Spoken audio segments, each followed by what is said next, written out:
Hello and welcome to another episode of Pakistonomy. We've been hearing about the 18th Amendment, local governments in Pakistan, and issues in places like Karachi and Balochistan for a long time. But it's very rare for people to deeply understand what's causing these cleavages and how does that shape and affect Pakistan's political economy. To talk about this topic today, I have with me Dr. Farhan H Siddiqui, who is an associate professor at the Quaid-e-Azam University in Islamabad and has done extensive research on this topic. Dr. Siddiqui, welcome to Pakistonomy. Thank you very much, Uzair. I'm very privileged and honored to be here. Thank you. I've read a lot of your research and some of your comments. They've been fascinating and insightful for me to understand what's going on in terms of ethnic issues and local governments issues. And I want to start with the 18th Amendment because it has been frequently talked about, especially in the last 2 years.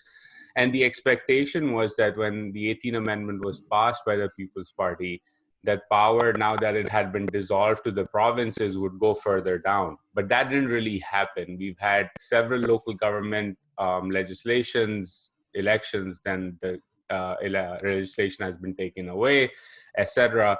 And I read an article in which you were quoted and you said that, quote, the 18th Amendment provides opportunities for dominant ethnic groups and provinces to cement their power further through provincial autonomy, end quote. What do you mean by this, and why do you think the provinces in Pakistan have not really devolved power in the spirit of the 18th Amendment so far? Thank you, Uzair. I think the 18th Amendment has been a fascinating and a very important landmark in Pakistan's political history. And before we move on and speak about the impact that it has on Pakistan's political system and even on Pakistan's ethnic politics, we need to speak about the meta level of how it all came about. Because one of the important variables when it comes to the 18th Amendment is in understanding the political elite consensus that shaped the 18th Amendment in the first place. So if you go back to the 90s and if you look at political elite, especially Nawaz Sharif and Benazir Bhutto, you had a system and a condition where both political elites are more interested in dislodging the other whenever the other is in power, and that is why you have governments which are in power for 2 years, 2 year and a half, and of course you have the Eighth Amendment in place, Article 50B, which makes it easier for any president to dislodge democratic governments. And though it's a very self-serving nature of politics that both the PMLN, Nawaz Sharif and Benazir Bhutto are doing in the 1990s, their self-serving nature of politics changes in the 2000s. And that comes around, to 2006 in the Charter of Democracy.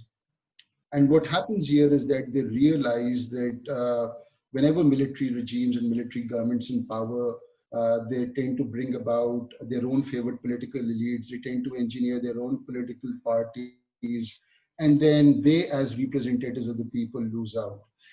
So again, this political elite consensus, first in the shape of the Charter of Democracy, which again is an important development in Pakistan's political history, where they speak about consolidating democracy, where they speak about consolidating federalism. That political elite consensus feeds into the passage of the 18th Amendment in 2010, and that also perhaps explains some of the reservations that PTI has from the 18th Amendment today, because it was not part of the political elite consensus that took place in 2010. So that is number one. So that political elite consensus is what we need now at the provincial level. So what happened after the 18th Amendment is that provincial autonomy was instituted.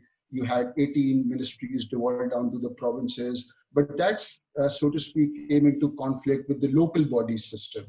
And that again, comes down to the military regimes.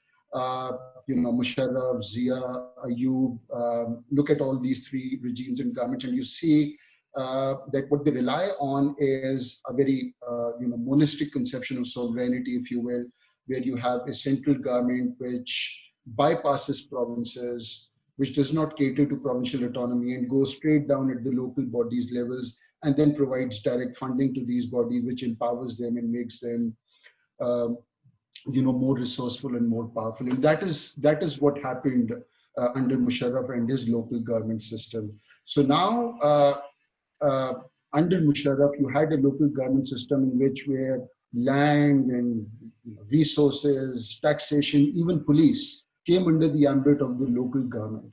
And not only the local bodies were empowered, but another important facet of these, changes by Musharraf was that even the bureaucracy was undermined. So now, for example, Karachi was a district, and the mayor sat at the top, and even the district commissioner was now subservient to the administrative authority of the mayor. And that is the basic contestation that we see today after the 18th Amendment between the provinces down to the local bodies. Now, if you look at the local government acts of all four provinces, KP, Sindh, Balochistan, and even Punjab, what they have done now is that they've reverted this Musharraf's local government system and placed more power in the hands of the provincial government.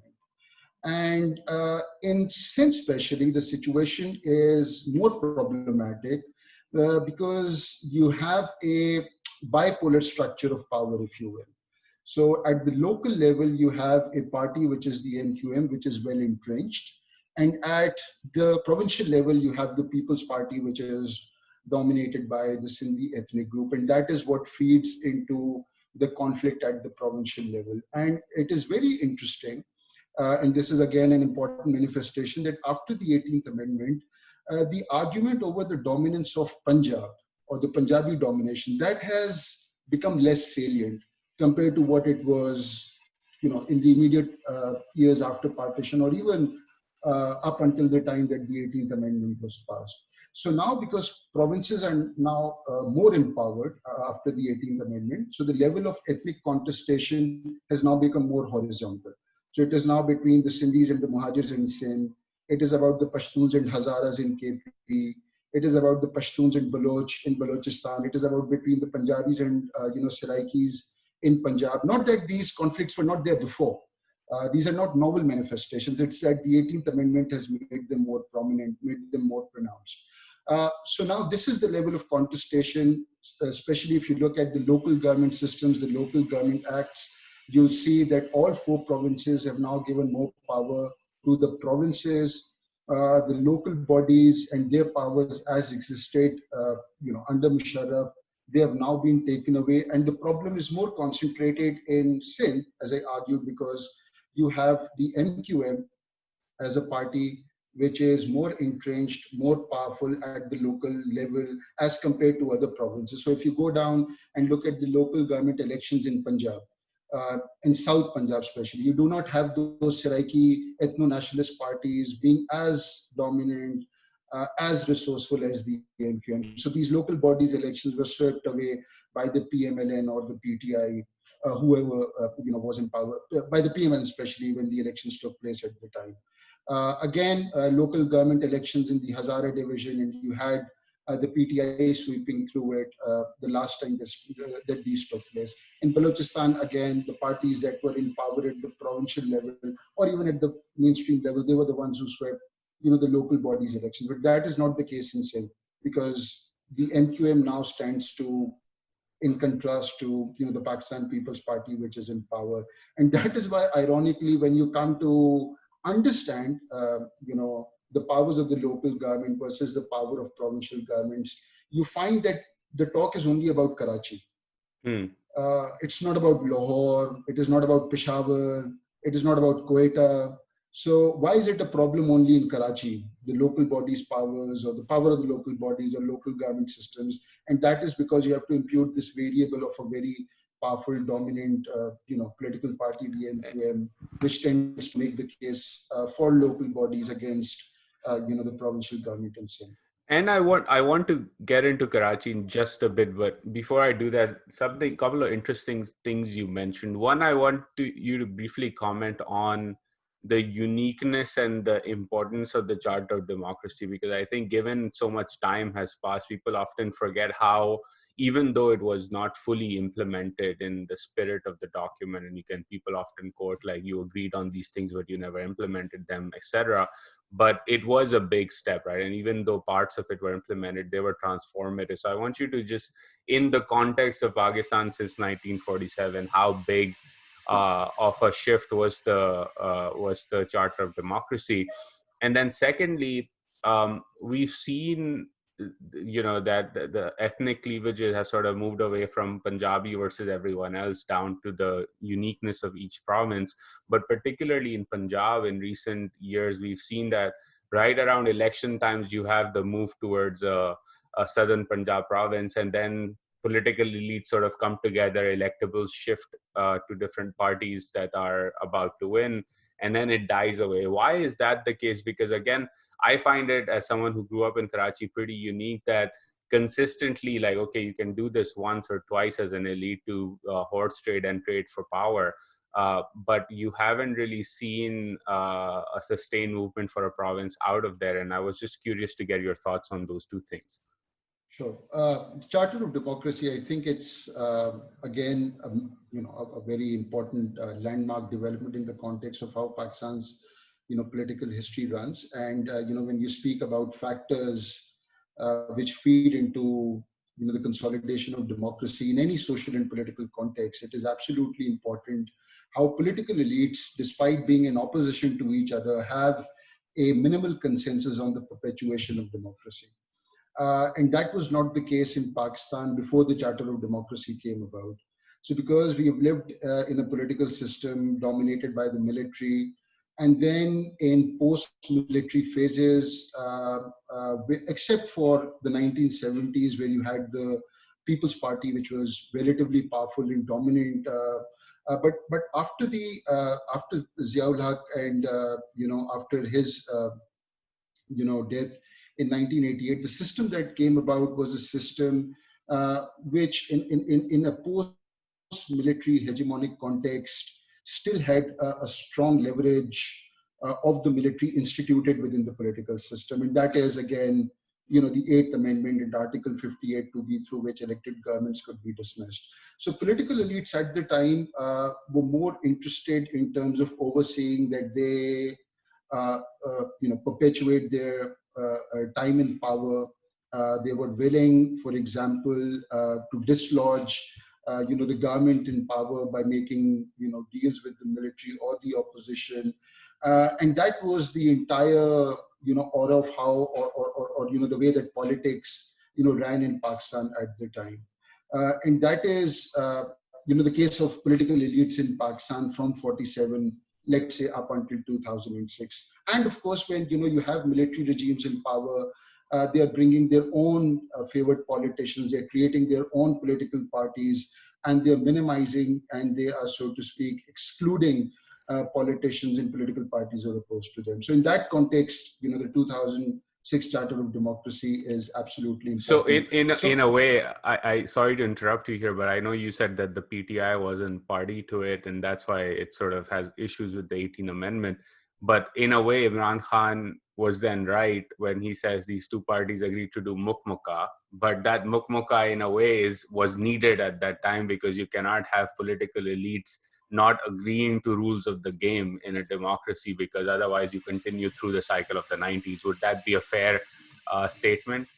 Yeah, meaning with the PTI, you see, PTI is also a beneficiary of the 18th Amendment, because if it was not for the 18th Amendment, the mileage, the political mileage that they gained out of the government that they formed in KP in 2013, the reforms that they brought about in the police and the administration and the schools and health and education, all of this would not have transpired had it not been for the 18th Amendment.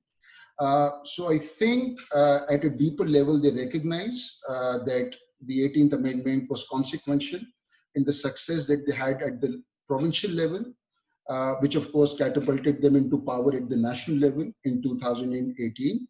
But on a more instrumental plane, their criticisms of the 18th Amendment, again, are relative only to the Sindh province.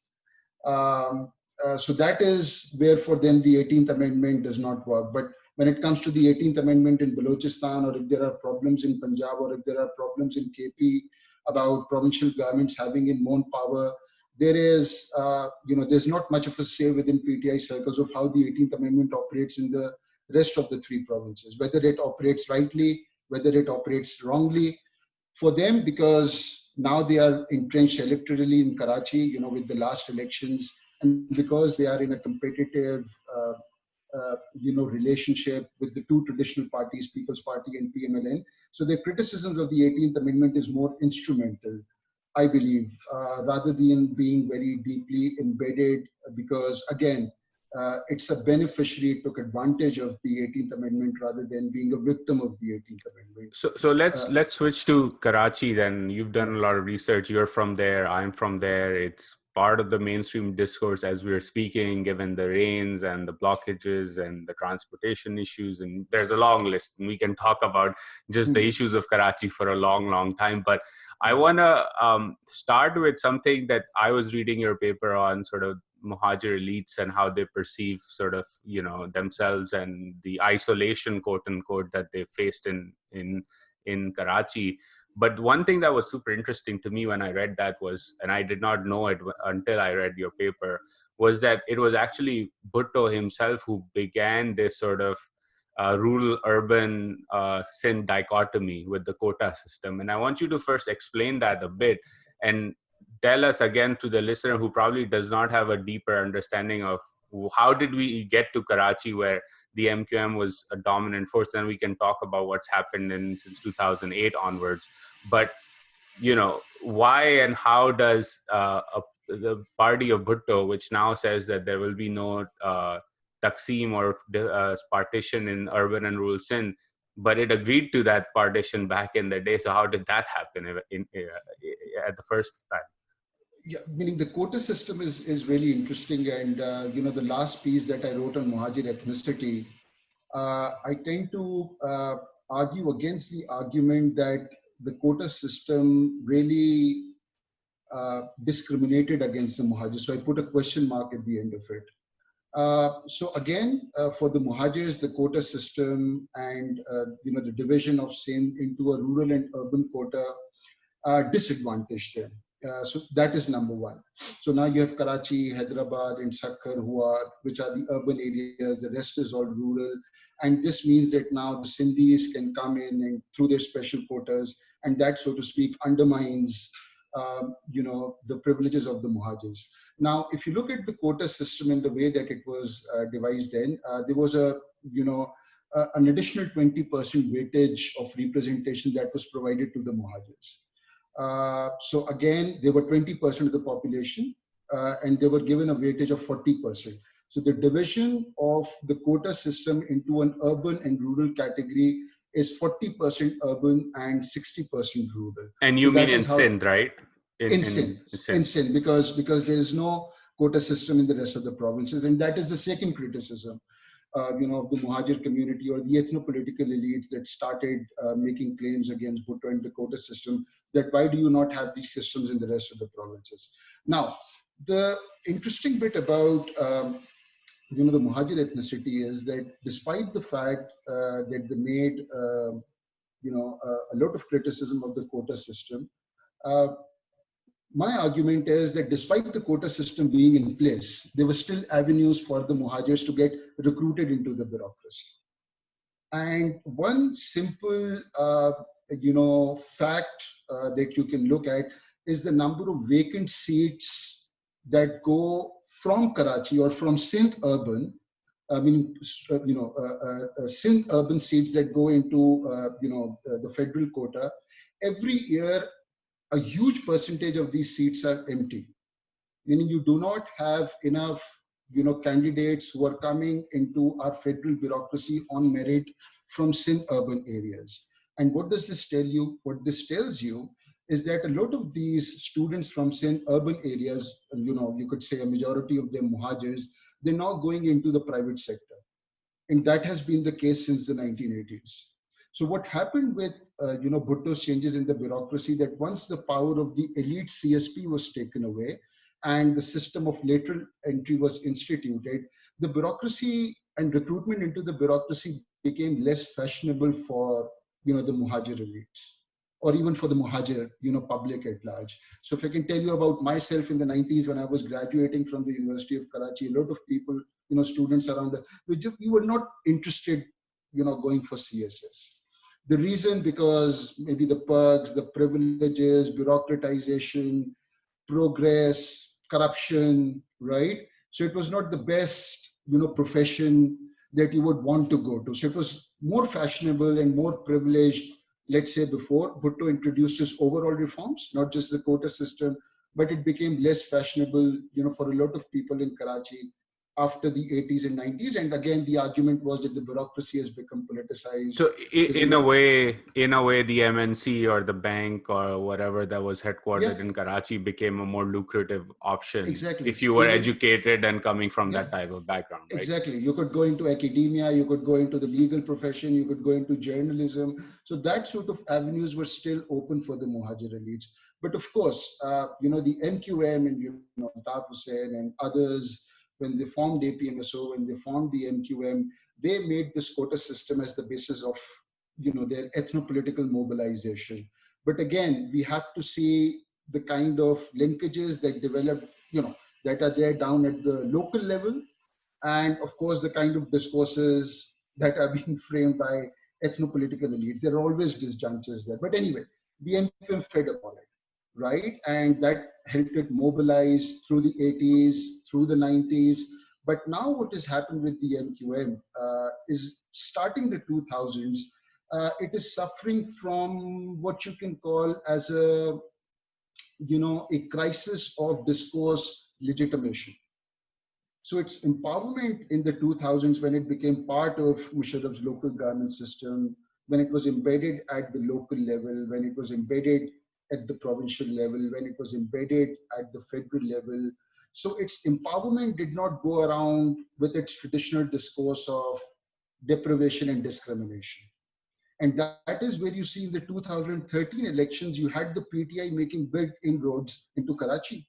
It won more than 1 million votes in places, constituencies such as Azizabad, Gulshan Iqbal, North Karachi. The PTI won 40, 50, 60,000 votes. So the MQM's, discourse of deprivation, discrimination, the fact that the quota system disadvantages them, or in fact, the quota system disadvantages the entire, Muhajir population in Karachi, this now stands challenged. And that is where they lost their, electoral strength. They lost their power of discourse, and the fact that the Muhajirs are always deprived, they're always discriminated. And this is now what they're trying to, so to speak, resuscitate in present circumstances with these tensions between, the local government systems and the local body systems and the provincial government. So that I is think now returning. Yeah, I would just add here. I think that's an interesting point of, that the deprivation narrative did not hold as much resonance with a younger generation as it did in previous years. I would also just add here that, as someone who grew up in that Karachi and was born in 1988, so obviously the historical link about deprivation wasn't there, which is a very important point. But also, like, many of my generation were also sick and tired of the violence in the city, right? Yes. And a violence and a mafia type control and organization that we were sick and tired of. And even though MQM as a party where you could be from the middle class and get to the top, and it wasn't dynastic, barring you had to profess allegiance to Altaf Hussain Mm. for your entire life. There were a lot of Mm. middle class educated folks in it, but the violence of it, the fact that you could only get up the party by collecting bhatta and by collecting animal khale and all of that Eid, and doing all sorts of shady stuff, was for a younger generation was like, I don't need to do that. This is crazy. I don't want to kill people. And I think as the violence perpetuated and you saw like a bloody time between 2006 onwards and 2013-14, it really was, I would say, an accelerant of the decline of the party, because not only was its narrative not there, the Mm. violence made a lot of people reconsider their options. And as you said, the PTI was emerging at that time as a party that was challenging Altaf Hussain. I don't know whether you agree with that or not. Absolutely true. Meaning, I'm often asked this question about violence in Karachi, and for someone who's seen the violence in Karachi in the 90s, when you had an operation against the MQM and violence that was seen after 2010. I think what happened in Karachi after 2010 is that violence, so to speak, trickle down at the very lowest of levels. So, you could not go out, feeling safe and secure because of, crime and extortion, or your, mobile or your wallet. Anyone could come in from anywhere on a bike and, steal valuables from you. And that was something, which was not part of how Karachi ran in the 80s and the 90s.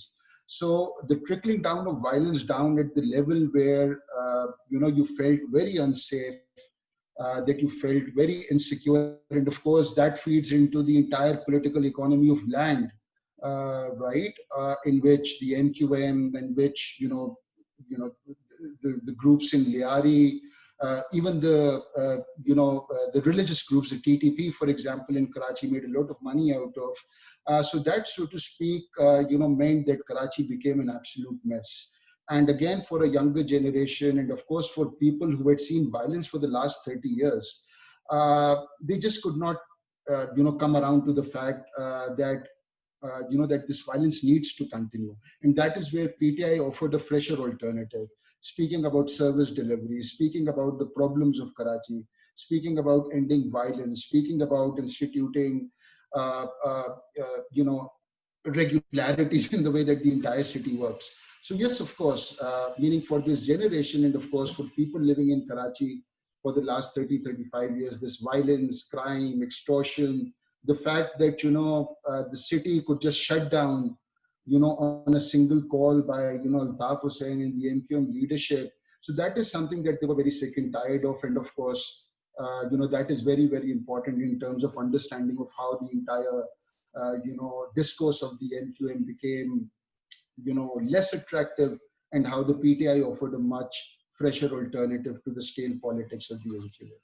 So, as someone who studied the city and its political economy deeply, now we are in a situation where obviously the PTI won a lot of votes from Karachi. It holds a lot of power, particularly at the federal level, because of Karachi and the seats it got through Karachi. But it doesn't have that power at the provincial level, which reduces its leverage in terms of what it can do to get the Sindh government to devolve power, so to speak, to Karachi itself.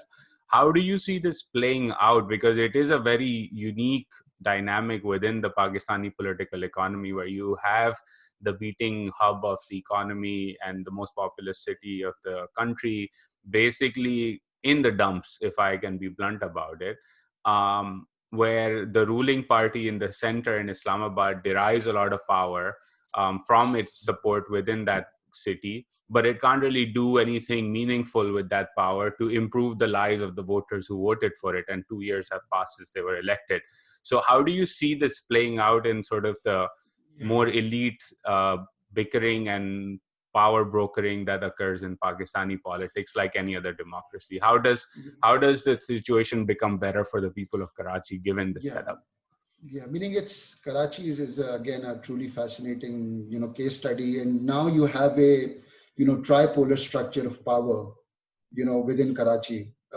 And again, if you extend it to Sindh, so local bodies elections, it entrenched the NQM. Uh, the general elections entrenched the PTI, which is again a magnificent sea change from the last 30 years. Because at a point in time in Karachi, you would hear, the conventional wisdom that, that there's no alternative to the NQM. So that changed radically in 2018. And of course, the PTI is, of course, the party in power at the federal level. But then you have the People's Party, which is in power at the provincial level. And this, tripolar structure and power game, determines why Karachi continues to be in a mess even today. So the sentiment on the ground, if I can tell you on the sentiment on the ground in Karachi today is that at a ideational level, the NQM is making a comeback. So now the MQM is trying to gain as much political mileage out of the fact that you see the recent rains and the garbage issues and all the administrative mess that is created in Karachi. And now people on the ground are saying that because you do not have the MQM in power at the city level, especially when it comes to the local elections, the People's Party is free to do whatever they want to do. And the PTI, because it is tasting power for the first time, it is still struggling to find its feet politically. It does not have the political experience. It cannot resolve the problems of Karachi, right, in the same manner that the MQM was able to do in the 2000s. And I So would the really admins, quickly add here that yeah, it's one other important part that came to my mind is that unlike the MQM, which still even in decline has a very robust grassroots network in the yeah, city, the yeah, PTI does not have anything exactly, comparable, right? So exactly. it's also a disconnect at the very grassroots level there. Exactly. And again, you have local bodies elections taking place. You'll have local election bodies taking place at a certain moment in time, and it remains to be seen if, let's say, the PTI, wins as magnificently as it won, the provincial and the national elections in 2018. That again will be a manifest sea change, but then again that seems unlikely. So now what is happening is a battle of wills is taking place between all these three different parties. So look at the MQM. So the MQM never had a slogan of a separate province, right? So back in the day, 70s, early 80s, you had Azim Ahmad Tariq writing a pamphlet that Karachi should be made a separate province. But it has never been a major slogan for the MQM. So they said, no, we do not want to make Karachi a separate province. We want local government systems to become more efficient, become more resourceful. And that is what their politics was. But now the MQM is embracing the slogan of a separate province.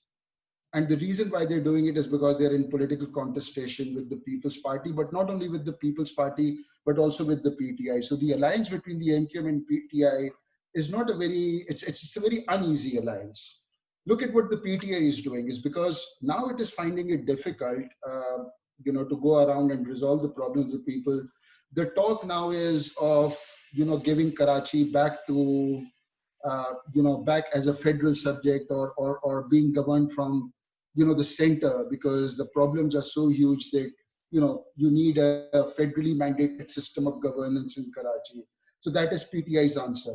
And of course the People's Party, which again is championing provincial autonomy. And now developments from 2 days back, where they've created a new district in Kemari, in order to show, or in order to demonstrate their own power. So what is happening is they're finding it very difficult, all these three parties, to bring in a formula of reconciliation in place. So again, MQM, we want a new province, but that does not work with the way the People's Party and PTI view things. PTI, we want a federally mandated system because that will resolve all the problems. And the People's Party interested in resisting and taking on the power or the electoral representation of both the MQM and the PTI as it exists in Karachi. So it's a very strange muddle and complexity of a battle of wills between these three parties, and the consequence of all of it is that the people of Karachi suffer. And again, they have to find a formula of reconciliation. They have to find a formula where they can divide powers. And that came around, by the way, in 2012. You see, when the People's Party and the MQM got together in framing a local government ordinance, and that was a time when People's Party was still pursuing political reconciliation with the MQM. And you had Uh, a sort of in 2013 with the PMLN in power, a party that kind of wanted to grow its influence in Karachi, but didn't really have yeah, any stakes, who could be a neutral broker, right? In so exactly. many ways. Exactly. So it's not the fact that they cannot come together and devise a formula. They did that in 2012, but then again, the People's Party, because it wanted to outbid the Sindhi nationalist parties in the 2013 elections, it, so to speak, disbanded that local government ordinance where there was a power distribution formula between the provincial government and the local government, and then they empowered the provincial government more, and then so it's become a game of sticks. People down at the bottom are suffering, and the recent, so to speak, the fact that Karachi is suffering, this is once again feeding into a nostalgia on the part of people in Karachi, as I see it, for the MQM, Yeah. for the fact that And when an the MQM was MQM that and an MQM that's rebranding itself and disowned Altaf Hussain, right? So that my exactly, earlier point on the younger generation sort of not being exactly, okay with that, exactly, that point isn't there anymore. exactly, and it's about doing a politics of service delivery, and of course, creating a balance of power vis-a-vis the People's Party. So yeah, So so it's that kind of sentiment that is gaining ground. And that's interesting. And I mean, I've made that point just, we typically on this podcast talk about the economy. And the fact is that you cannot have a economy that is growing sustainably where its metropolis and its economic hub is as dysfunctional as Karachi is, because guess what? All the exports go through there. All the big industrial estates are there. All the Yeah, headquarters are there. So if that city is struggling with its political economy, the whole country is going to struggle, which is why it's important to talk about the issues. And in many ways, what I'm gathering from you is going back to where we began initially, that in a way you need a charter of democracy for yeah, Karachi itself, yeah. and some sort of agreement that includes the PTI for this at this point in time, at least. I want to move on to our second topic, which I was reading about your work on it, which again, people have a very shallow understanding of, which is Balochistan and its governance and inclusion challenges, right? And in your research, like I read that you wrote about how the movement has sort of shifted from being one that is driven again because of deprivation and secessionist tendencies from 1947 onwards to in the post 2000 and the 21st century essentially become one that is mainly driven by economic deprivation. And I want you to explain what that shift is and how that's occurred, and what's going on in Balochistan at this point, given that, again, you've had the 18th Amendment where power actually has been dissolved in a way to the Balochistan government. Yeah, meaning very quickly, if you look at the history of Balochistan, you have five separate insurgencies, and the present one, which is the fifth one, it's now going on for the last 20 years, which makes it one of the longest sustained periods of insurgency within Balochistan since 1947. So if you come around from 47 till 2000, what you see in Balochistan is you have a princely state of Kalat, which is gearing towards independence. It actually announces its independence on the 15th of August 1947. Uh, and this means that for a further 9 months, which is March 1948, it virtually remains independent until the Khan of Kalat signs an instrument of accession, which makes Kalat a part of the state of Pakistan. But the interesting bit about the entire ethno-political movement in Balochistan is that it has always been inhibited by internal divisions. So even at the time when Kalat was making its case for independence, British Balochistan, Quetta and its adjoining territories, it joined Pakistan. The tribal areas, which are Marri and Bukti, designated by the colonial authorities, they joined Pakistan. You can still see an image of a very young, Nawab Akbar Bukti shaking hands with Muhammad Ali Jinnah, right? And again, it was opposed to the autonomous and independent politics of the Kalat state. Haran Makran Lasbela in the south, they joined Pakistan. So So these in a internal, way, sorry to interrupt you here, but in a way, a lot of people think that the Khan of Kalat not deciding to join Pakistan was the will of the entire Balochistan province, but that's not no, true. There was a lot of divisions there that yes, people don't exactly. really talk about. Exactly. And if you see now that the way that Baloch nationalism has evolved since then, the politics of the Kalat state has, so to speak, paled into insignificance. And other actors and sardars and elites and the middle class, they have now come into the open. So if you take up Akbar Bukti, he was the Minister of State for Defense in 1958 when when the martial law was imposed. And of course, the martial law was imposed on grounds that the Kalat state was planning for secession. And there's a very interesting narration which the Khan of Kalat talks about in his autobiography of how all of that panned out at the time.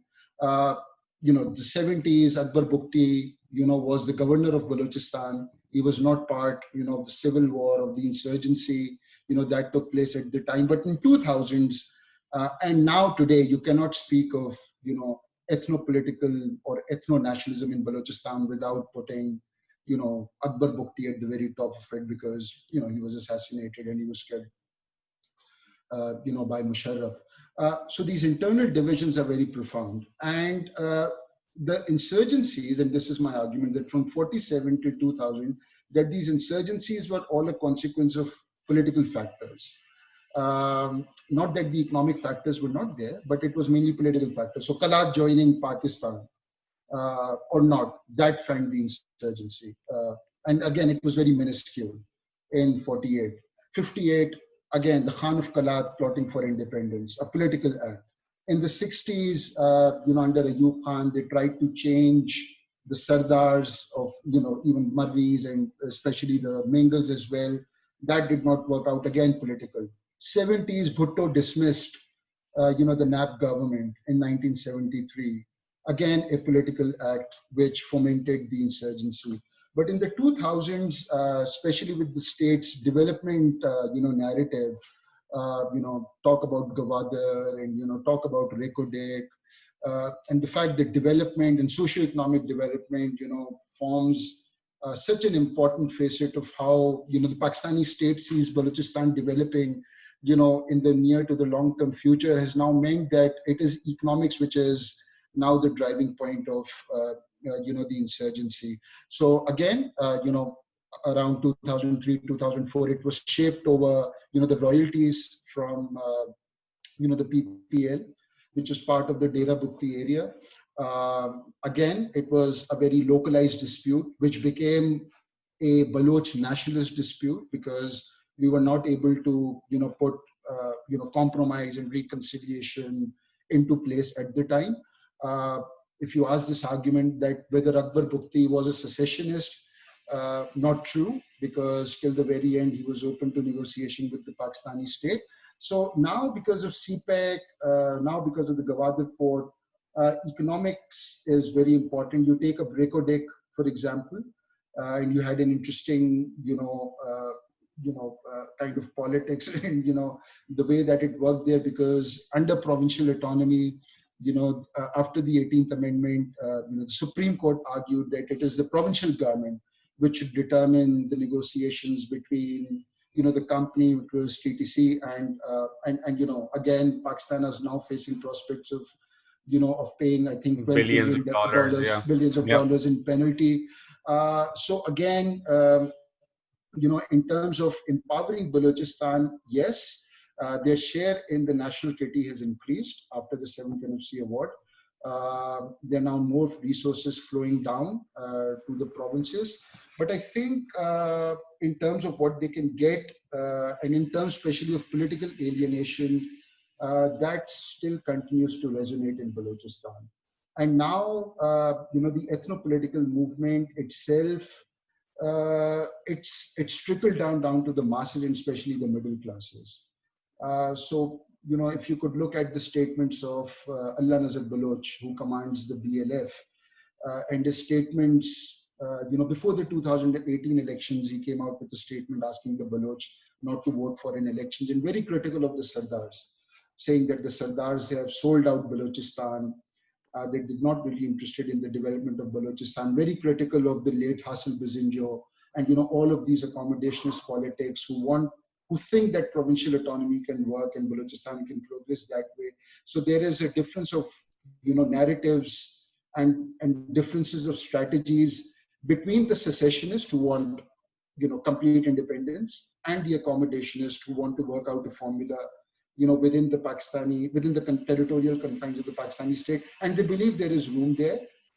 Plus also the fact that the secessionists themselves are also divided within, between the UBA and BLA and others.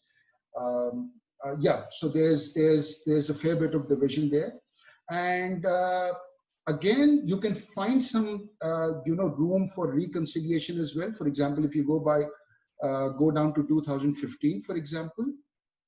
And this is right at the anniversary of, Nawab Akbar Bukti's assassination in August 2015. Ramdar Bukti actually said that he's open for negotiations with the Pakistani state. If you look back at one of his statements in 2018, about 2 years back, he again states that, the reason why the Baloch resorted to arms is because the political formula of how Balochistan should be governed, there's a big flaw there.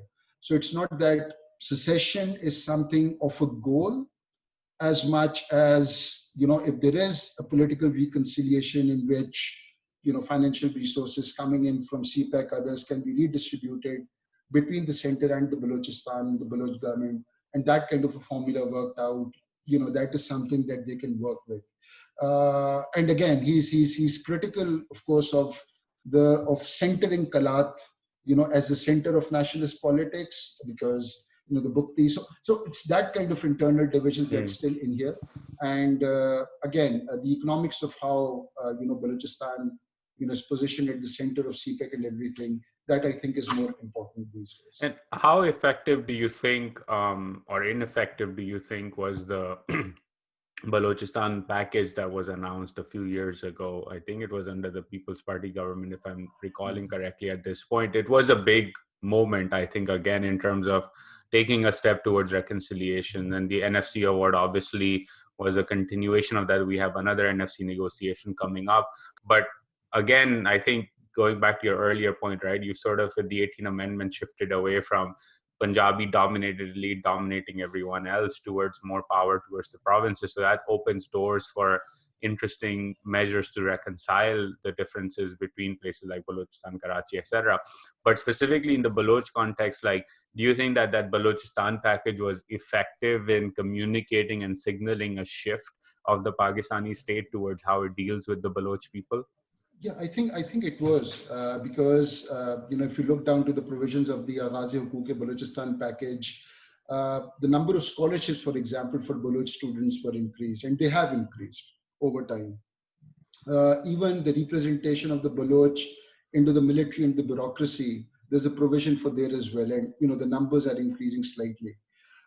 In terms of paying arrears or royalties of gas, that has come around into Balochistan. But again, in terms of needing a more holistic package of how political parties or political elites in Balochistan are satisfied, this again remains a challenge. And the reason why this remains a challenge is because the insurgency still continues. And what this means is that when it comes to a certain amount of collateral damage from the Pakistani state, that feeds into the grievances even more, number one.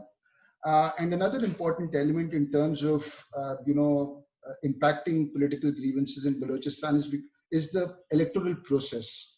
And there's a major gap between how, political processes shift at the elite level in Balochistan and how there is a serious disconnect, between people down at the local level.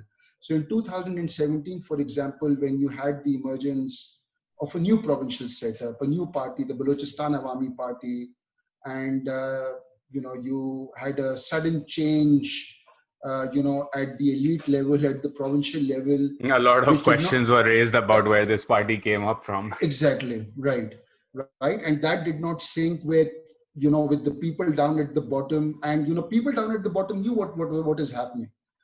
Right, and that kind of politics still manifests Balochistan more radically as they do other parts of Balochistan, as they do other parts of Pakistan. Right, so with the new political dispensation, again, people in Balochistan are fairly critical because the Sardars and the elites who are in power.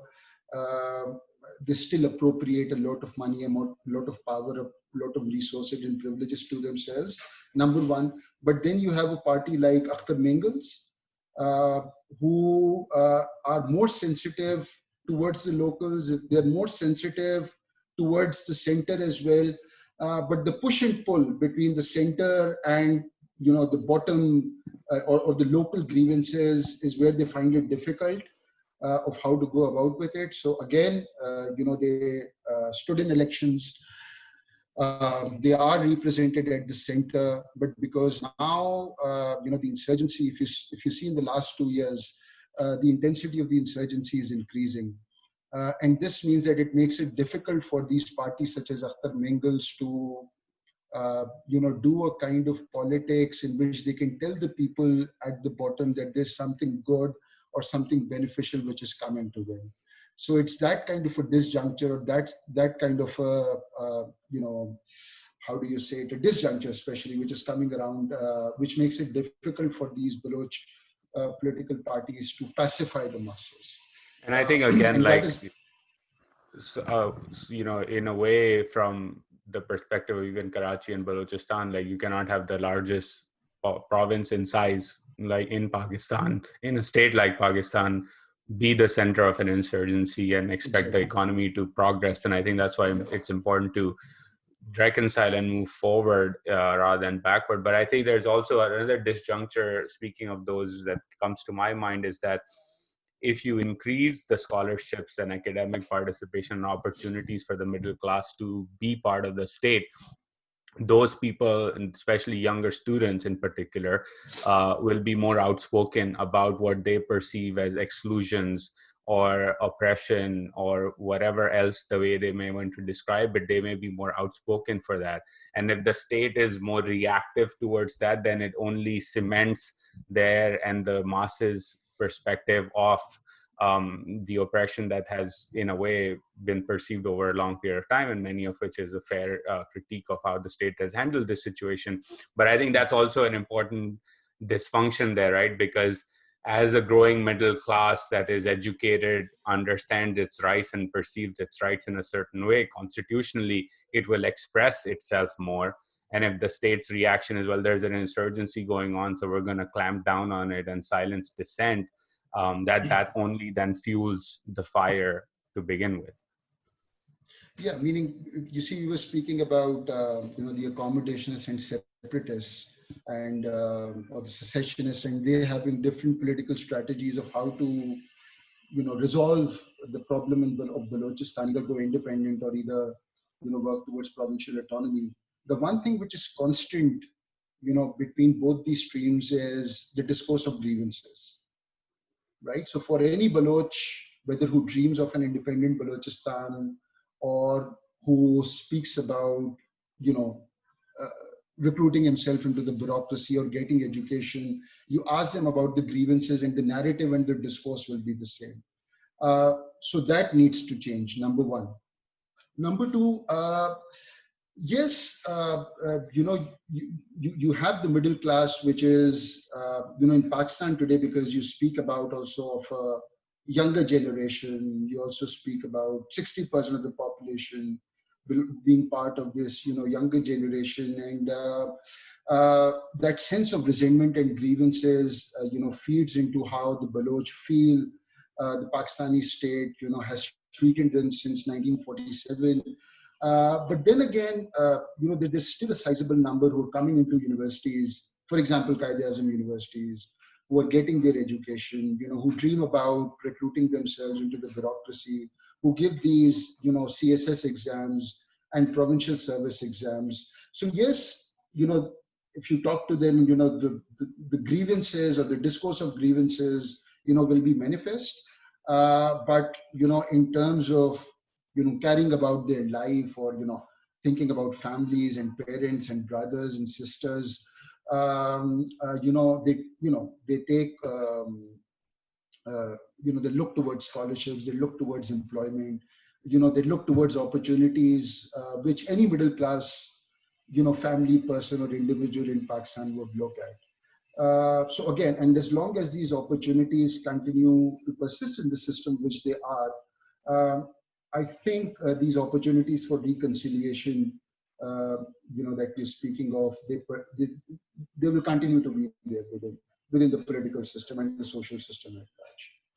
Well, this has been a fascinating discussion, and I'm mindful of time. So before I let you go, what are two or three books that you recommend listeners pick up and read? It can be on any topic, but I always ask my guests to share two or three books that are worth reading for folks tuning in.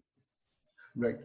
So one book that I've read recently, this is Samuel Huntington's Who Are We?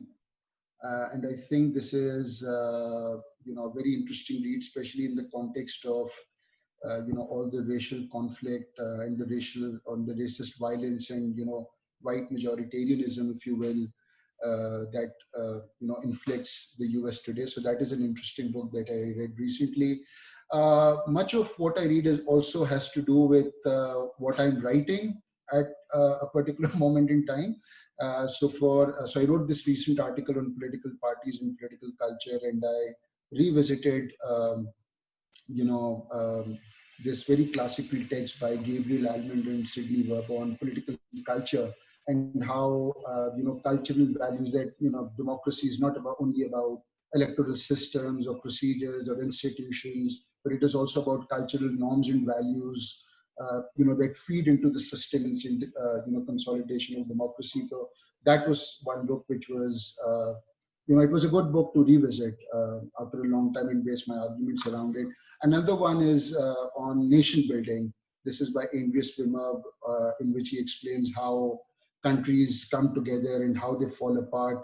And again, this is very important in the context of, especially in the past 5, 6 years when you've had independence referendums in Scotland and, in Catalonia and also Iraqi Kurdistan, and how the developed and developing countries are becoming inflicted with this rising wave of, ethno-nationalism within their countries. So it's an interesting read about how nation building and the dilemma of nation building inflicts the developed and developing states. Yeah, those sound like interesting reads, particularly Huntington's, because the famed author of The Clash of Civilizations, Yeah. and we're at another inflection point. Yes. And Yeah. the ethno-nationalist one is also important as a topic to visit, because almost to the day, right, like a century later, a new wave of ethno-nationalism Yeah. is rising around the world, which we Yeah. saw in the run-up to World War I. So Yeah. thank you so much for your time. This has been a fascinating discussion. I really appreciate you joining us. To all the listeners tuning in, thank you for tuning in yet again. We'll see you next week. Thank you very much, Uzair. My pleasure being here. Thank you very much.